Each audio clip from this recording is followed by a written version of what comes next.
अगर बात करीशुं सूरतनी अंदर ज्यारे कार्यक्रमનું આયોજન કરવામાં આવ્યું હતું ને આ કાર્યક્રમના આયોજનની અંદર અનેક લોકો ઉપસ્થિત રહ્યા હતા। સાથે સુરત જિલ્લાના સહકારી બેંક અને બેંક કોમર્સ કોલેજ અને તેમની સાથે શ્રી શાયણ સહકારી ખાંડ ઉદ્યોગ આર્ટ્સ કોલેજ ખાતે નવનિર્મિત પુરુષોત્તમ ફાર્મસી સાંસ્કૃતિક ભવનનું ઉદ્ઘાટન કરવામાં આવ્યું હતું અને આ સમારોહમાં ઓલપાડના ધારાસભ્ય અને પૂર્વ મંત્રી મુકેશ પટેલે અધ્યક્ષ તરીકે हाजरी आपी हती અને આ સાથે शैक्षणिक वर्ष 2025-26 दरमियान परीक्षा खेलकूद सांस्कृतिक અને સહ સભ્યક પ્રવૃત્તિઓમાં ઉત્કૃષ્ટ પ્રદર્શન કરનાર વિદ્યાર્થીઓનું સન્માન પણ કરવામાં આવ્યું હતું।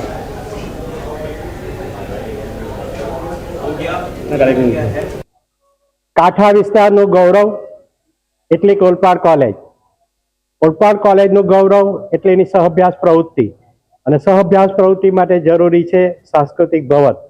આજે સાંસ્કૃતિક ભવનના માન્ય ધારાસભ્ય શ્રી મુકેશભાઈ પટેલ અને તમામ સહકારી સંસ્થાઓના અગ્રણીના વરદ હસ્તે આ સાંસ્કૃતિક હોલનું ઉદ્ઘાટન થયું છે। સાથે સાથે જે ઇનામ વિતરણ કાર્યક્રમ થયો છે અને આ સંસ્થાના આદરણીય આચાર્ય શ્રી પ્રિન્સિપાલ ડોક્ટર સંજયભાઈ અને સંસ્થાના પ્રમુખ શ્રી આદરણીય બળવંતભાઈ અને એની સમગ્ર ટીમને આ સમગ્ર શૈક્ષણિક પ્રવૃત્તિ અને આ હોલનું ઉદ્ઘાટન અને સમગ્ર સહઅભ્યાસ પ્રવૃત્તિ માટે 20 નંબર દક્ષિણ ગુજરાત યુનિવર્સિટી વતી હું ખૂબ ખૂબ અભિનંદન આપું છું અને આ જ રીતે આ પ્રગતિ કરતા રહો એવી મા સરસ્વતીને પ્રભુ પ્રાર્થના।